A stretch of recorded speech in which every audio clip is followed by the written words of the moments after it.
Hello hello hello बच्चों, कैसे हो सब लोग, कैसे हो, कैसा चल रहा है पढ़ाई लिखाई? मस्ती में हो? एग्जामिनेशन का डर लग रहा है बेटा? लगता है, हर कोई को लगता है, हर कोई को लगता है, चाहे कितना भी जीनियस क्यों ना हो। किसी को पास होने का डर है, किसी को फर्स्ट करने का डर है, किसी को टॉप करने का डर है। डर तो हर कोई को है, लेकिन बच्चे डर के आगे जीत है, डर के आगे जीत है। डर नहीं है, ये सावधानी है, ये सावधानी है। और डरना चाहिए। जो लोग डरते हैं वही लोग अच्छा करते हैं। डर का मतलब, मैं कोई आपको डिप्रेस होने के लिए नहीं कह रहा हूं। डर का मतलब मैंने बोला ना, सावधानी, सावधानी। क्योंकि आप परीक्षा देने जा रहे हो, पर इच्छा, दूसरे के इच्छा पर खरा उतरना है दोस्त, तो सावधानी तो बरत कर चलना होगा। तो चलो अपना पढ़ाई के सीक्वेंस को हम लोग आगे बढ़ाते हैं। और आज हम आप लोग के लिए फिर से एक बहुत खूबसूरत मॉडल सेट 35 क्वेश्चन का ऑब्जेक्टिव लेकर के आया हूं। जबरदस्त है। और ये मैं जहां तहां से क्वेश्चन को मैं सेलेक्ट नहीं किया हूं बच्चे। 2022 में गवर्नमेंट ने 4 मॉडल सेट दिया था। गवर्नमेंट का बनाया हुआ 4 मॉडल सेट था। इसे लगभग सारा क्वेश्चन एग्जामिनेशन में आ गया था। तो 4 मॉडल सेट में एक मॉडल सेट में आपके पास आपके लिए लेकर के आया हूं बच्चे। बहुत अच्छा सेट है, जबरदस्त सेट है। तो अच्छे अच्छे क्वेश्चन आपको मिलेंगे। तो उसी के संदर्भ में मैं मॉडल सेट 4 अपने सीक्वेंस के हिसाब से चौथा ऑब्जेक्टिव मॉडल सेट में आपके लिए लेकर के आया हूं। 4th मॉडल सेट है बच्चा, और इसका पहला क्वेश्चन है। चलो लेट स्टार्ट करते हैं। पहला क्वेश्चन है कि which one of the following is the unit of electric field. तो आप जल्दी से बता देना क्या होता है। तो न्यूटन पर कूलम। थोड़ा फास्ट चलेंगे बच्चा, फास्ट चलेंगे। न्यूटन पर coulomb is the unit of electric field. So D is the correct answer, D is the correct answer. अब क्वेश्चन है कि when placed in a uniform field a dipole experience, जब एक समान क्षेत्र में रखा जाता है तो द्विध्रुव अनुभव करता है। क्या अनुभव करता है? तो टॉर्क अनुभव करता है बच्चा। एक क्वेश्चन हम पहले भी आपको 2 से 3 बार बता चुके हैं। जब हम मॉडल सेट पर, जब आपको हम क्वेश्चन बैंक करा रहे थे उसमें भी ये क्वेश्चन आया हुआ था, और अपना मॉडल सेट जब करा रहे थे उसमें भी एक क्वेश्चन आया हुआ था। तो हम उम्मीद करते हैं कि ये सारा का सारा क्वेश्चन आप लोग को तक रट्टा मारा गया होगा। 2 copper sphere of the same radius, 2 copper sphere है, दोनों का रेडियस सेम है। 1 सॉलिड एंड अदर हॉलो, दो, एक ठोस है और दूसरा क्या है? खोखला है। The charge to the same potential, और दोनों पर चार्ज जो है सेम पोटेंशियल से दिया जा रहा है। तो which will have more charge? तो भैया दोनों पर तो सेम होगा ना, दोनों पर तो सेम होगा। थोड़े जैसे एक खोखला हो चाहे ठोस हो, चार्ज तो यहां स्टोर होता है, चार्ज तो यहां पर प्लेस्ड होता है। तो उसको क्या मतलब है कि हम ठोस हैं कि खोखला है? तो दोनों का सेम होगा। सो C is the correct answer. दोनों पर सेम होने वाला है, इस पर कहीं कोई चेंज आने वाला नहीं है। क्वेश्चन नंबर डी पर, क्वेश्चन नंबर 4 पर आते हैं कि एक Gaussian sphere encloses an electric dipole with in it, the total flux across a surface is. कोई गॉसीय गोला अपने भीतर एक विद्युत द्विध्रुव घेरता है, तो पूरे गोले में क्या प्रवाह होगा? तो उसके प्रवाह क्या हो जाएगा? 0 हो जाएगा।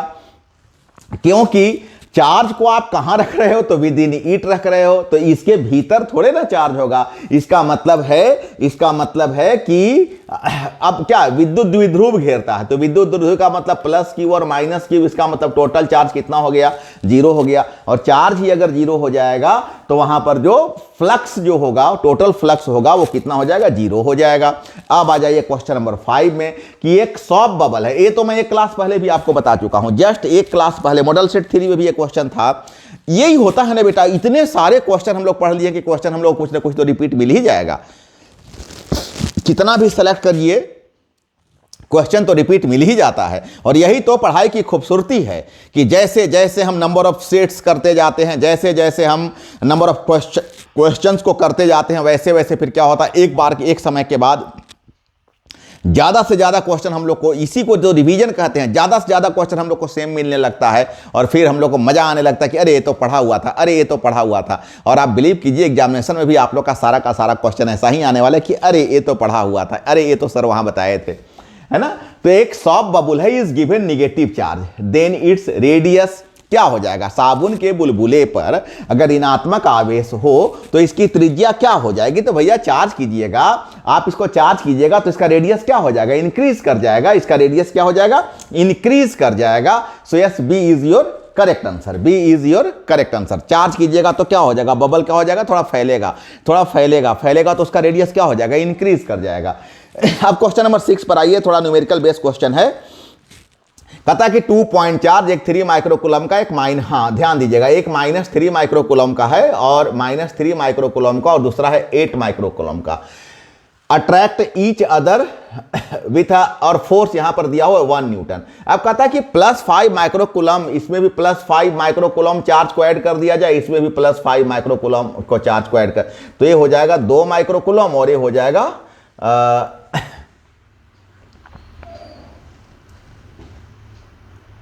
अरे -8 था, हाँ, तो ये हो जाएगा कितना कितना था, +3 और माइनस, अरे हम उल्टा लिए, फिर से आ जाओ। एक चार्ज है +3 माइक्रोकुलम और दूसरा चार्ज है -8 माइक्रोकुलम, और 1 न्यूटन फोर्स ए अट्रैक्ट कर रहा है, और इस दोनों में अब ऐड किया जा रहा है 5 माइक्रोकुलम।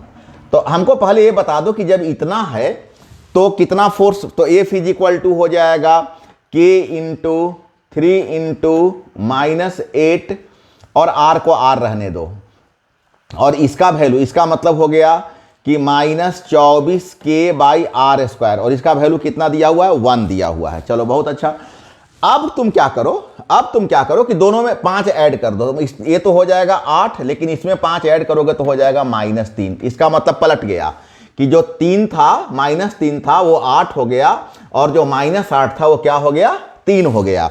तो फिर क्या फर्क पड़ेगा, कोई फर्क नहीं पड़ेगा, केवल क्या हो जाएगा, तो इसमें केवल होगा केवल यही कि वो अट्रैक्ट हो रहा था, तो ये केवल रिपल करने लगेगा, ये केवल होगा, और कोई मामला इसमें होने का नहीं है। क्योंकि यहां पर जो फोर्स आ रहा है, वो फोर्स आ रहा है, क्या कर रहा है, 1 न्यूटन आ रहा है, 1 न्यूटन ही आ रहा है, लेकिन चूंकि वैल्यू प्लस में आया हुआ है, इसलिए वो प्लस का वैल्यू रिपल्सन को रिप्रेजेंट कर रहा है। क्योंकि जब अगर वैल्यू प्लस आ जाए तो प्लस कब आता है, जब दोनों सेम नेचर का होता है, तो प्लस प्लस रहा होगा Q1 Q2 तब भी प्लस में आएगा, और माइनस माइनस रहा होगा तब भी प्लस में आएगा, और दोनों जब सेम नेचर होगा तो रिपल्सन को शो करेगा। सो केवल ये बहुत ही टेक्निकल क्वेश्चन है बच्चा, इसको तुम थोड़ा अदरवाइज नहीं लेना। देखो आंसर तुम्हारा खुद ही यहां पर कह रहा है कि 1 न्यूटन है, अभी भी तो 1 ही न्यूटन आ रहा है, लेकिन ये 1 न्यूटन चूंकि प्लस में वैल्यू है, अगर यही -1 न्यूटन होता तब हम कह देते कि नहीं ये अट्रैक्ट हो रहा है, चूंकि प्लस में है इसलिए हम कह रहे हैं कि ये रिपल हो रहा है। So yes, B is your correct answer, B is your correct answer. अब आ जाओ क्वेश्चन नंबर 7 पर, क्वेश्चन नंबर 7 पर आ जाओ। बहुत सारा क्वेश्चन ही लेकर के हम लोग चलते हैं, टोटल 35 क्वेश्चन लेकर के चलते हैं, मायने रखता है। A parallel plate capacitor is charged and then the charging battery is disconnect। कहता है कि एक पैरेलल प्लेट कैपेसिटर इसको चार्ज किया गया, उसके बाद चार्जिंग बैटरी को डिस्कनेक्ट कर दिया जाएगा। The plate are further separated, और अब उनके बीच के प्लेट के दूरी को थोड़ी, प्लेट अगर बाई द वे है ना तो उसके दूरी को थोड़ा बढ़ा दिया गया है। तो बताओ potential difference between the plate क्या होगा। एक समांतर प्लेट कैपेसिटर को आवेशित किया जाता है और फिर बैटरी को हटा दिया जाता है और प्लेटों को और दूर कर दिया जाता है। तो बताओ कि प्लेटों के बीच का विभवांतर क्या होने वाला है। तो प्लेटों के बीच का विभवांतर क्या हो जाएगा, इंक्रीज कर जाएगा, क्योंकि Q इज इक्वल टू होता है C भी, इसका मतलब हो गया, और C इज इक्वल टू होता है A into epsilon naught by D। और जैसे जैसे तुम D को बढ़ाओगे वैसे वैसे C क्या हो जाएगा, D को बढ़ाने से C का मान क्या हो जाएगा, घट जाएगा। D को बढ़ाओगे तो C का मान क्या हो जाएगा, घट जाएगा। और V इज इक्वल टू क्या होता है, तो V इज इक्वल टू होता है Q बाई C। अब जैसे जैसे C घटेगा वैसे वैसे V बढ़ेगा, जैसे जैसे C घटेगा वैसे वैसे V बढ़ेगा। बच्चा फिर सुन लो कि जैसे जैसे D बढ़ेगा वैसे वैसे C घटेगा, और जैसे जैसे C घटेगा वैसे वैसे V बढ़ेगा। सो V इंक्रीज कर जाएगा। सो 7 का C is the correct answer. आ जाओ क्वेश्चन नंबर 8 पर आ जाओ, क्वेश्चन नंबर 8 पर आ जाओ। कहता है कि increasing the charge on A plate of a capacitor means, कहता है कि अगर किसी संधारित्र के प्लेट पर आवेश को बढ़ा दिया जाए तो इसका क्या मतलब होता है, इसका क्या अर्थ होता है। तो इसका अर्थ होता है कि इसका potential difference, increasing potential difference between the plates. अभी तो हम लोग देखे कि अगर चार्ज को बढ़ा दिया जाए, तुम फॉर्मूला पढ़े ना, अभी तो देखे हम लोग कि Q is equal to C भी होता है, Q is equal to C भी होता है। तो इसका मतलब है कि V इज इक्वल टू हो जाएगा Q बाई C। तो जैसे जैसे तुम Q को बढ़ाते जाओगे, जैसे जैसे तुम Q को बढ़ाते जाओगे, वैसे वैसे V का मान बढ़ते जाएगा। So yes, B is your correct answer. आपका सही आंसर B आ रहा है। पक्का समझ में आ रहा है ना? मस्त सेट है, खूबसूरत सेट है, समझने वाला सेट है, मजेदार सेट है, बोर होने वाला सेट नहीं है। अगर आप अच्छा से पढ़ाई कर रहे होंगे, आपको बनाने में मजा आ रहा होगा। एकदम से जब भी बैठिए सेट बनाने के लिए तो कागज कलम लेकर के बैठिए, एकदम से फिल्म देखने के लिए नहीं बैठिए, है ना? मजा आएगा। एकदम बी रिलैक्स, खूब रिलैक्स होकर के, खूब खुश होकर के, शांत मन से, विश्वास के साथ कि यस अच्छा ही होगा, जो होगा अच्छा ही होगा। इस विश्वास के साथ पढ़ाई कीजिए। बिलीव कीजिए कि अगर आप अच्छा सोच करके पढ़ रहे हैं तो बिल्कुल अच्छा ही होगा। आइए क्वेश्चन नंबर 9 पर आइए। कहता है कि 2 capacitor of capacity 6 microfarad each, दोनों का 6-6 है। ध्यान दीजिएगा, दोनों का 6-6 है। तो each are available, the minimum and maximum capacitance will may be obtain. तो बताइए कौन सा पॉसिबल है, कौन सा पॉसिबल है? 2 संधारित्र है जिसमें प्रत्येक की धारिता 6 है। तो इसका न्यूनतम और अधिकतम मतलब एक सीरीज हो जाएगा और एक पैरेलल हो जाएगा, एक सीरीज हो जाएगा और एक पैरेलल हो जाएगा। तो कौन सा कैपेसिटेंस? तो सीरीज में तो पैरेलल में तो C1 प्लस C2 होता है, तो पैरेलल में तो 12 हो जाएगा। चलिए ये तो ठीक है, ये तो ठीक है। लेकिन सीरीज में तो 1/6 1/6 2/6 2 3 जा 2/6 2 3 जा, तो पलट जाएगा तो 3 और 12। देखिए आंसर कहीं है, तो yes, B is your correct answer. Your correct answer is B. बेटा मैं आपको बता चुका हूं पहले भी कि सीरीज में फॉर्मूला होता है 1/C इज 1/C2, ये होता है सीरीज में फॉर्मूला। तो दोनों में 6-6 रख के देख लीजिए। और पैरेलल में होता है C is equal to C1 plus C2। जो कैपेसिटर होता है ना, वो रेजिस्टेंस का जस्ट चेंज रहता है। तो ये मैं आपको पहले ही बता चुका हूं। तो 9 का B is the correct answer. आइए क्वेश्चन नंबर 10 में। ये तो लॉलीपॉप है, ये देखिए बीच में 3 है, ये दोनों इसका और इसका, ये क्या हो गया? ये हो गया साइलेंट, ये हो गया साइलेंट। इसका मतलब 3 और 3 6, ये भी हो गया 3 और 3 6। तो फिर अब बना दोनों parallel 1/6 1/6 2/6 3 is the correct answer. 3 is the correct answer. So C is the correct answer. अरे यार फॉर्मूला होता है ना 1/r इज इक्वल टू, तो r इज इक्वल टू 3 हो गया ना। ये सब पता नहीं कितने डायग्राम बना बनाकर बुढ़े हो गए हो सब। अब ये सब मेरी बात समझ में आई ना? कंफ्यूज नहीं ना हो? ये क्या हो गया? ये साइलेंट कैपेसिटर हो गया, क्योंकि इसका वैल्यू और इसका वैल्यू, इसका रेशियो P/Q R/S दोनों बराबर हो जाए तो फिर क्या होता है? उसके बीच का जो रेजिस्टेंस लगा, कैपेसिटर लगा हुआ है, साइलेंट हो जाएगा। तो फिर ये दोनों क्या हो जाएगा? ऐड हो जाएगा। पहले ये दोनों को ऐड कर लिए थे, 3 और 3 6 हो गया। फिर इसको भी ऐड कर लिए तो 3 और 3 6 हो गया। फिर 1/6, फिर पैरेलल हो गया तो 1/6 1/6 कर लिए। है ना बात सही? यस, सही।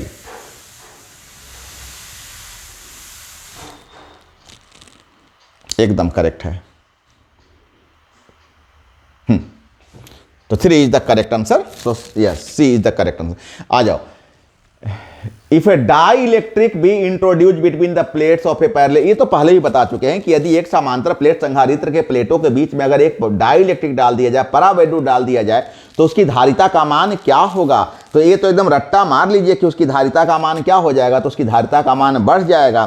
क्या होता formula? C is equal to K into A epsilon naught by D। तो ये आप रख दीजिएगा तो, और ये तो है ये था और उसमें आप इसको भी रख दे रहे हैं, तो C का मान क्या हो जाएगा? बढ़ जाएगा। डाइलेक्ट्रिक डालने के बाद वैल्यू क्या होता है? इंक्रीज कर जाता है। Why is the Wheatstone bridge more accurate null deflection? Yes, ये तो सब रट्टा मरा गया है, ये सब तो इतना बार बता चुके हैं। व्हीटस्टोन ब्रिज किस बेस पर काम करता है? गैल्वेनोमीटर के नल डिफ्लेक्शन बेस पर काम करता है। तो नल डिफ्लेक्शन मारिए ना, it is a null method, it is a null method. फटाफट मारते जाइए ना, ये सब तो लॉलीपॉप क्वेश्चन है। आइए क्वेश्चन नंबर 13 पर आइए। Kirchhoff first law, second law, first law जल्दी बताइए। First law conservation of charge, second law conservation of energy, first law conservation of charge, second law conservation of energy. तो देखिए कहीं पर आंसर है चार्ज और energy respectively. So yes, B is your correct answer. Conservation of electric charge and electric energy respectively. Question number 14 पर आ जाइए। The length and radius of an electric resistance of a certain wire are double simultaneously. अगर दुगना कर दिया जाए, क्या हुआ कि एक निश्चित तार के विद्युत प्रतिरोध की लंबाई और त्रिज्या दोनों को अगर एक साथ दुगना कर दिया जाए तो क्या फर्क पड़ने वाला है? अगर दोनों को दुगना कर दिया जाए तो क्या फर्क पड़ने वाला है? तो रेजिस्टेंस आधा हो जाएगा, रेजिस्टेंस आधा हो जाएगा और स्पेसिफिक रेजिस्टेंस बिल्कुल कोई उस पर, क्योंकि इसको डायमेंशन से, स्पेसिफिक रेजिस्टेंस को डायमेंशन से कोई लेना देना नहीं होता है, लेकिन रेजिस्टेंस क्या हो जाएगा? आधा हो जाएगा। रेजिस्टेंस क्या हो जाएगा बच्चा? तो रेजिस्टेंस आधा हो जाएगा। क्या होता है resistance? Is equal to rho into L by A, rho into L by A. और एल क्या कहा गया कि लेंथ को भी दुगना कर दिया गया और रेडियस को भी दुगना कर दिया गया। रेडियस का मतलब हो गया इसी फॉर्मूला को रो एल, और एरिया का मतलब पाई आर स्क्वायर। तो हो गया, रो को रहने दो, एल का मतलब 2l हो गया, पाई को रहने दो, और ए भी दुगना कर दिया गया, आर 2r हो गया, मतलब अब हो गया 4r स्क्वायर। तो तुम बिल्कुल देख लो, 2 दूना 4, 1/2 हो रहा, 1/2 का मतलब आधा हो गया। वही बोले हैं कि रेजिस्टेंस आधा हो गया और स्पेसिफिक रेजिस्टेंस को डायमेंशन से कोई लेना देना नहीं है, तो फिर इस पर कोई, वो बिल्कुल अनचेंज रहेगा, अनचार्ज रहेगा, उस पर उसको कोई फर्क पड़ने को नहीं है। अपरिवर्तित, ये अनचार्ज लिखा गया है, इसको अनचेंज्ड होना चाहिए, इसको अनचेंज होना चाहिए बेटा, वो मिसप्रिंट है वो छापने वाले का। आइए क्वेश्चन नंबर 15 आइए। कहता है कि the resistance in the 4 arm, 4 arm पर रेजिस्टेंस दिया हुआ है, तो कौन पॉसिबल है? व्हीट स्टोन ब्रिज के हिसाब से कौन सा पॉसिबल है? व्हीट स्टोन ब्रिज के 4 भुजाओं में इस प्रकार का रेजिस्टेंस दिया जाए, कौन सा पॉसिबल है, कौन वाला दिया जा सकता है? तो आप फॉर्मूला पढ़े हो कि P by Q is equal to R by S होना चाहिए।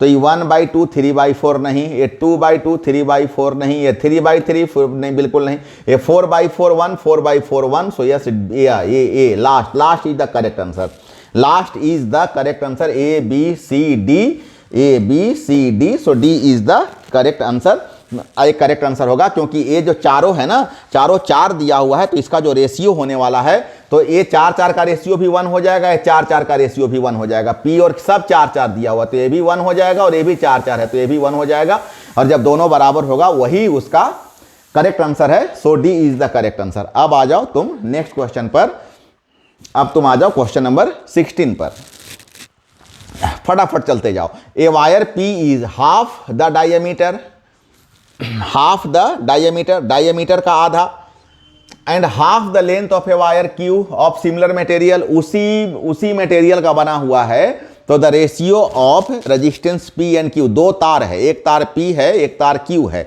दोनों सेम मटेरियल का बना हुआ है। A wire P is half the diameter and half the length of Q।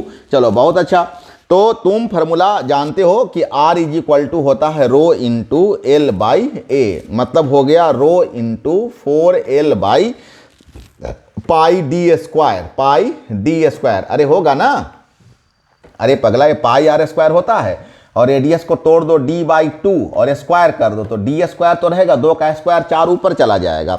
इसका मतलब हो गया कि R is proportional to L by D square. ये फॉर्मूला निकल गया, एल बाई डी स्क्वायर का डायरेक्टली प्रोपोर्शनल होता है।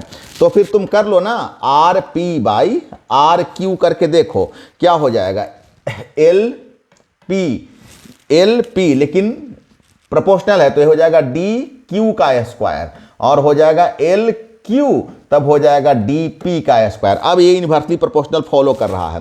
कहता है कि लेंथ को आधा कर दीजिए, तो चलो बहुत अच्छा, l/2 कर देते हैं, और ये तो डी स्क्वायर रहेगा, और ये इसका लेंथ में कुछ मत कीजिए, और इसके डायमीटर को आधा कर दीजिए। बहुत अच्छा, कर दिए, तब हो गया 1/, ये तो सब कट गया, l और d तो कट गया, 1/, और 2 दूना 4 कट जाएगा, 2 दूना 4 कट जाएगा, तो 1/1/2, तो चल जाएगा 2 ऊपर, 2/1, दैट मीन्स 2:1, 2:1 है answer. Yes, C is the correct answer. So C is the correct answer. बच्चे मैंने पूरा आपको फॉर्मेशन दिखा दिया है, और आप साइंस के बच्चे हैं, 12 का एग्जाम देने जा रहे हैं, मैं आपको यहाँ पर ही आंसर बता दिया है। एक बार पी के लिए निकालिएगा, एक बार क्यू के कंडीशंस को फॉलो करते हुए, और दोनों को बाई कर लीजिए, आपका आंसर आ जाएगा 2:1 आ जाएगा। आइए क्वेश्चन नंबर 17 पर आइए। क्वेश्चन नंबर 17 पर आ जाइए। कहता है कि for ohmic conductor the drift velocity vd and electric field E applied across it is related as. Ohmic चालक के लिए अपवाह वेग vd और उस पर लागू विद्युत क्षेत्र किससे संबंधित है? ये तो बढ़िया क्वेश्चन है। मतलब क्या हो जाएगा, I is equal to N E A भी डी। तो आई का मतलब हो गया V by R is equal to हो गया एन ई ए भी डी। यहाँ से V का मान निकालेंगे तो हो जाएगा एन ई ए भी डी इंटू आर, है ना। और अगर इसी को आप लिखिए एन ई ए भी डी और आर का मतलब होता है रो इंटू एल बाई ए, तो ए कैंसिल हो गया। चलिए बहुत अच्छा हो गया। अगर आप यहाँ से एल ले लीजिए नीचे तो V by L is equal to N E V D, N E V D और रो केवल इतना बचेगा, है ना। और V बाई एल को हम बोलते हैं E, V बाई, इसका मतलब हुआ कि E is equal to N E V D row. N E और रो कांस्टेंट है, मतलब E प्रोपोर्शनल भी डी है कहीं पर क्या दोस्त? E प्रोपोर्शनल भी डी है क्या? हाँ है boss. So B is the correct answer, B is the correct answer, your correct answer is B। अब आ जाइए क्वेश्चन नंबर आप 18 पर आ जाइए। क्वेश्चन नंबर आप 18 पर आ जाइए। कहता है कि external resistance R is connected to a cell of internal resistance R। बहुत अच्छा। तो टोटल रेजिस्टेंस कितना हो गया? तो R प्लस R हो गया। और आप बच्चे फॉर्मूला जानते हैं ना कि I इज इक्वल टू होता है E by R plus R, है ना। Total electromotive force by total resistance होता है। Current is equal to total electromotive force by total resistance होता है। I is equal to E by R plus R होता है। तो कौन सा एप्लीकेबल हो जाएगा? तब देखिए क्या क्वेश्चन कहता है कि एन एक्सटर्नल रेजिस्टेंस R, एक बाहरी प्रतिरोध R आंतरिक प्रतिरोध L से जुड़ा है। तो प्रतिरोध में सबसे ज्यादा धारा का मान क्या होगा? तो धारा का मान सबसे ज्यादा तब होगा जब ये दोनों आपस में बराबर हो जाएगा। जब ये दोनों आपस में बराबर हो जाएगा, इंटरनल रेजिस्टेंस और एक्सटर्नल रेजिस्टेंस सबसे ज्यादा बराबर हो जाएगा, तो क्या हो जाएगा? धारा का मान सबसे ज्यादा हो जाएगा। यस, सबसे ज्यादा हो जाएगा। So yes, R is, so C is the correct answer. R is equal to R, A हो जाएगा करेक्ट आंसर। अब आ जाए क्वेश्चन नंबर 19 पर। तो ए प्रोटॉन इंटर से यूनिफॉर्म मैग्नेटिक फील्ड 5 टेस्ला। सब का सब है ना टाइम टेकिंग न्यूमेरिकल है, क्वेश्चन है, सब का सब टाइम टेकिंग ऑब्जेक्टिव है। ये हार्ड सेट था, जब निकला था उसी समय हम लोग देखे थे। कोई प्रोटॉन इंटर करता है, इंटर से uniform magnetic field of 5 tesla with velocity 4 into 10 to the power, A हो गया बी का मान, ए हो गया भी का मान, एट राइट एंगल, थीटा का मान 90 डिग्री टू द फील्ड। तो magnetic force acting on A proton कितना हो जाएगा? जल्दी बताइए क्या हो जाएगा? तो फॉर्मूला लगा दीजिए ना, क्यू भी बी और साइन 90 काहे लिखिएगा? चलिए वैल्यू पुट कर लीजिए, 1.6 10 to the power minus 19, 4 into 10 to the power 7, और ये हो गया 5 टेस्ला। आप इसको सिंप्लीफाई कीजिए, आपका आंसर आ रहा है 2.3 into 10 to the power minus, ओई नो 16 दूनी 32 हो रहा है ना।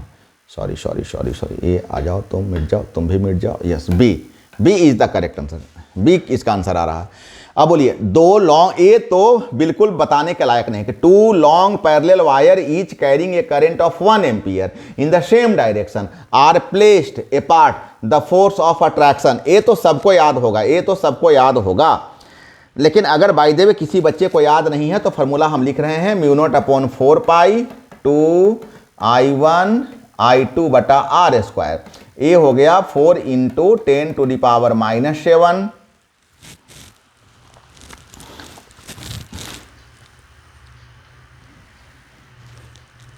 नहीं केवल 10 टू द पावर माइनस 7 इसका वैल्यू, और ये हो गया 2, ये हो गया 1, ये हो गया 1 और ये हो गया 1 का स्क्वायर, मतलब 2 into 10 to the power minus 7 का ही आंसर है। So A is the correct answer, 2 into 10 to, ये सारा का सारा न्यूमेरिकल हल। ये देख लीजिए, तो बिना ये तो मैंने क्वेश्चन भी नहीं देखा और मेरे को आंसर समझ में आ गया कौन सा क्वेश्चन था। Lorentz force Q E plus V cross B क्या होता है Lorentz force is equal to, तो फोर्स इज इक्वल टू होता है Q E plus Q into V cross B. अब यहां से अगर हम Q कॉमन ले लेंगे तो E प्लस भी क्रॉस B। बोलिए कौन सा मैच कर रहा है? सो C is the correct answer, C is the correct answer. बहुत क्वेश्चन रहता है, 35 क्वेश्चन, माय गॉड। हाँ, बहुत कम समय हम लोग के पास, क्योंकि हमको एक्सप्लेन करते हुए बताना होता है ना, खाली ABCD मारना होता तो बस फटाफट आप लोग तो एग्जामिनेशन में बस अपना ABCD मारते हुए निकल जाइएगा। अब इस बार तो आप लोग का OMR शीट भी कलर नहीं करना है, आप लोग को तो मस्ती मस्ती है। हाँ, समस्या तो टीचर के साथ होता है। चलिए कोई बात नहीं है। कहता two parallel conductor carrying current in same direction, तो क्या हो जाएगा? रिपल्सन हो जाएगा कि अट्रैक्शन हो जाएगा? तो सेम डायरेक्शन में अट्रैक्शन होता है। कितना बार बता चुके हैं कि सेम डायरेक्शन में अट्रैक्शन होता है और अगर अपोजिट डायरेक्शन होगा तो रिपल्सन होगा। तो अभी आपका क्वेश्चन ऐसा है, मतलब अट्रैक्ट टू ईच अदर हो जाएगा। A is the correct answer. Which of the following is not, दे गौर करना बेटा, ऐसा फंसाने वाला रहता है, बीच में साला नोट घुसा देता है। The unit of magnetic induction, इसमें से कौन सा इंडक्शन नहीं है? तो टेस्ला भी है, गाउस भी है, ऑस्टेड भी है, वेबर पर मीटर स्क्वायर भी है। तो ऑल है, ऑल है, इसमें कोई मिस्टेक है, उनसे कोई ऐसा ऑप्शन देना चाहिए था जो नहीं होता। ये सारा का सारा मैग्नेटिक इंडक्शन का ऑप्शन है। हम लोग क्या कर सकते हैं? Mention SI unit of magnetic field, बताइए मैग्नेटिक फील्ड का एसआई यूनिट क्या होता है? फटाफट इधर निकलते चलेंगे। तो टेस्ला होता है, मैग्नेटिक फील्ड का एसआई यूनिट टेस्ला होता है। व्हाट इज लॉरेंज फोर्स, बता दीजिए लॉरेंज फोर्स क्या होता है? बताइए जल्दी से बताइए लॉरेंज फोर्स क्या होता है? तो force on a moving charge in a magnetic field, magnetic field में कोई चार्ज को जब घुमा दिया जाता है तो जो बल उत्पन्न होता है उसी बल को हम क्या बोलते हैं? लॉरेंज बल कहते हैं। सो यस 25 का A is the correct answer. अब आ जाइए आप नेक्स्ट क्वेश्चन में। Question, the earth behaves as a magnet, तो pointing approximately from the geography, तो ज्योग्राफी में क्या होता है? South to north. आपको पता है ना कि ये जो अर्थ है, तो अर्थ का जो चुंबक होता है वो उसमें ये जो पॉइंट करता है, पृथ्वी एक चुंबक के रूप में व्यवहार करती है, जिसमें चुंबकीय क्षेत्र का जो भौगोलिक होता है वो साउथ से नॉर्थ होता है। जैसे ऊपर में क्या होता है? नॉर्थ से साउथ होता है, तो अर्थ के भीतर क्या होता है? साउथ से नॉर्थ होता है। बहुत बचपन में हम लोग से क्वेश्चन किया जाता था कि हम मैग्नेट, देखिए थोड़ा टाइम जा रहा है 1 मिनट, कि मैग्नेट को लटका दिया जाए तो हमेशा नॉर्थ साउथ क्यों पकड़ता है? क्योंकि हम ये जो मैग्नेट का नॉर्थ है वो अर्थ के साउथ, तब तो अट्रैक्ट हो जाता है। तो मेरा कहने का मतलब है कि इसका आंसर हो जाएगा B is the correct answer. दक्षिण से उत्तर दिशा की ओर इंगित करती है, ये हो जाएगा करेक्ट आंसर। आ जाइए क्वेश्चन नंबर 27 में। The strength of the earth magnetic field क्या हो जाएगा? जल्दी बताइए। पृथ्वी के चुंबकीय क्षेत्र की तीव्रता, जल्दी बताइए क्या होता है? पृथ्वी के चुंबकीय क्षेत्र की तीव्रता बहुत अधिक मान वाले के साथ, the strength of earth magnetic field is vary from place to place on the earth surface. पृथ्वी के अलग अलग स्थान पर जो उसका स्ट्रेंथ होता है, अर्थ मैग्नेटिक फील्ड का जो स्ट्रेंथ होता है, अलग अलग स्थान पर अलग अलग होता है। पोल पर कुछ और होता है, इक्वेटर पर कुछ और होता है, जगह जगह पर वेरी करते रहता है ना? तो yes D is the correct answer. Your correct answer is D. Which of the following is responsible for the earth magnetic field, ये जो निम्नलिखित में से कौन पृथ्वी के चुंबकीय क्षेत्र के लिए जवाबदेह है? कौन सा पृथ्वी के, तो क्या ये तो एक तरह से कहिए कि जो क्रोड में जो संवहन धारा है, पृथ्वी के नीचे में जो क्रोड है, उस क्रोड में जो संवहन धारा है वही रिस्पॉन्सिबल होता है अर्थ मैग्नेटिक फील्ड के लिए। तो एक प्रकार का तो जीके जीएसए, बिल्कुल इसको एकदम याद रखिएगा कि जो कन्वेक्टिव करंट होता है अर्थ कोर में, जो कन्वेक्टिव करंट होता है यही रिस्पॉन्सिबल होता है अर्थ मैग्नेटिक फील्ड के लिए, यही रिस्पॉन्सिबल होता है। So yes A is the correct answer. अब आ जाइए कि विच of the following independent quantities is not used specify the earth magnetic field, इसमें से कौन सा स्पेसिफाई नहीं करता है? तो मैग्नेटिक डिक्लिनेशन बिल्कुल स्पेसिफाई करता है, मैग्नेटिक डीप बिल्कुल स्पेसिफाई करता है, हॉरिजॉन्टल कंपोनेंट एकदम से स्पेसिफाई करता, वर्टिकल कंपोनेंट बॉस इसका स्पेसिफाई नहीं करता है। सो चुने वर्टिकल का वहां कोई मामला नहीं है, बिल्कुल वर्टिकल का कोई मामला नहीं है, 3 ही चीज का मामला होता ही है। आपको मैंने 3 प्रीवियस जस्ट 1 क्लास पहले मैं आपको पढ़ाया हूं अर्थ मैग्नेटिक फील्ड, और वहां पर देखिएगा इंक्लिनेशन, डिक्लिनेशन और हॉरिजॉन्टल कंपोनेंट, बस 3 से मतलब होता है। ये 3 पैरामीटर जो है वही 3 पैरामीटर अर्थ मैग्नेटिक फील्ड का कंपोनेंट कहलाता है, मतलब एलिमेंट कहलाता है, अर्थ एलिमेंट कहलाता है, मात्र 3, चौथा नहीं, वर्टिकल नहीं कहलाता है। So D is the correct answer. अब आ जाइए क्वेश्चन नंबर 30 पर। ये तो सब लोग बता दीजिएगा, इधर सब कोई हार्ड ऑब्जेक्टिव नहीं है। कहता है कि the magnetic flux linked with a coil N turn, बहुत अच्छा है, of area of section A held with its plane parallel to the field B is. तो इसका क्या हो जाएगा? ये तो आप जानते हैं फॉर्मूला कि फाई इज इक्वल टू होता है N B A cos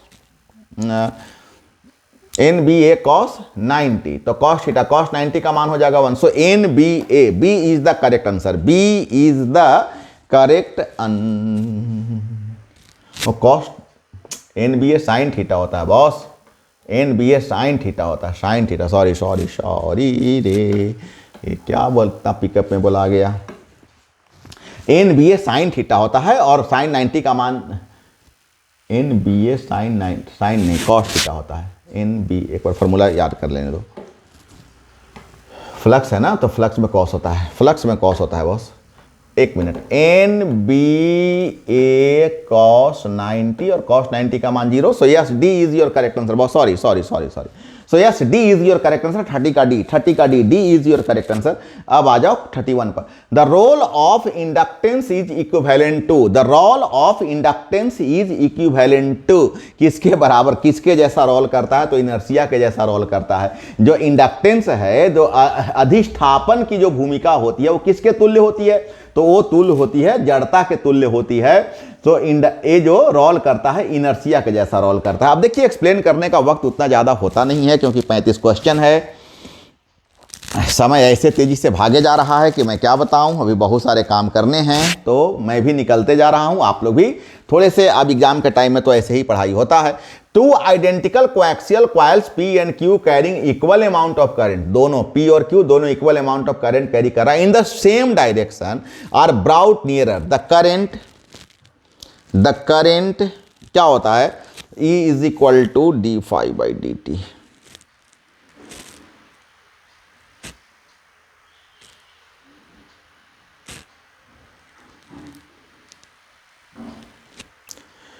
two identical coil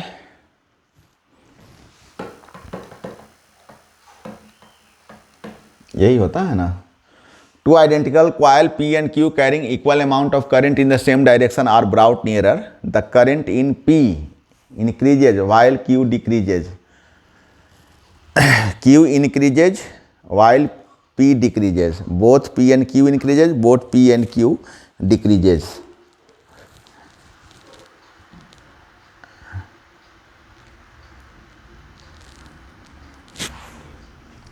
Two identical coaxial P and Q carrying equal amount of current in the same direction are brought nearer.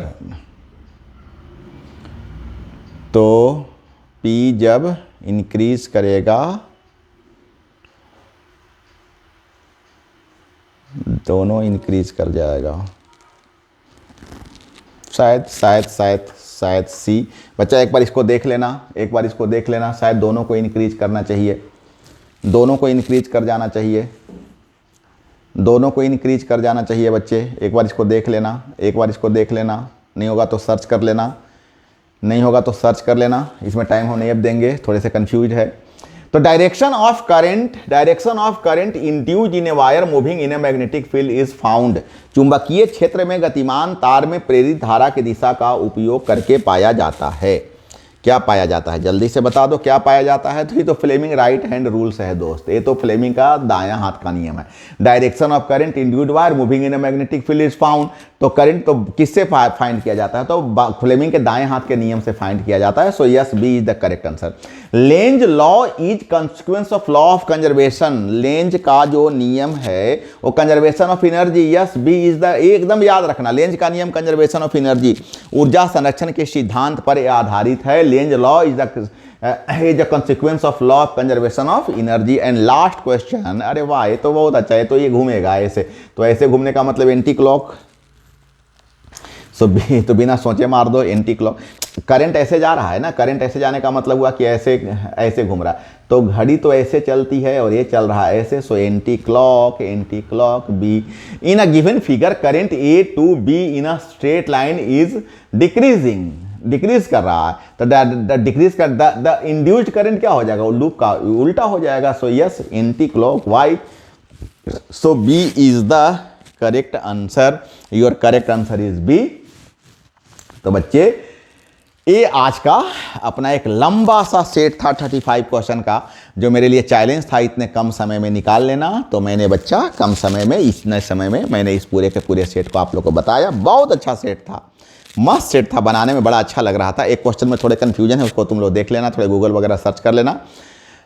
अपने पास कोई सेट वेट रहता तो अभी हम तुरंत search कर लेते, लेकिन कोई अभी अपने आज हाथ में देखो ना, कोई भी चैट वैट हम नहीं देख पा रहे हैं, तो कोई सेट नहीं है। तो चलो ठीक है, तो ये अपना सोशल लिंक हो गया बच्चा। इस नंबर पर तुम मेरे को टच करके कोई अगर क्वेरी हो तो हमसे ले सकते हो। ये अपना टेलीग्राम चैनल्स का नेम है बच्चे। सारे के सारे बच्चे हमारे टेलीग्राम चैनल्स को सब्सक्राइब कर लेना, क्योंकि अभी जितना भी PDF वगैरह तुम्हारा जाएगा वो उसी पर जाएगा। और बच्चे बहुत अच्छा, थैंक यू, आप लोगों ने हमारे क्लास को किया। और सभी बच्चे खूब खुश होकर पढ़ाई करो और हमारे चैनल्स को एकदम से स्प्रेड कर दो, एकदम से स्प्रेड कर दो। मैं तुम लोग के लिए बहुत मेहनत कर रहा हूँ, ये तुम्हारा कर्तव्य बनता है कि हमें भी थोड़े से तुम नेम फेम दे दो। तो चलो बहुत अच्छे, अब फिर हम तुम लोग के साथ अगले क्लास में फिर मिलते हैं। तब तक सभी बच्चे खूब खुश रहो, खूब स्वस्थ रहो और खूब लिख लिख कर पढ़ाई करो। Okay, bye bye.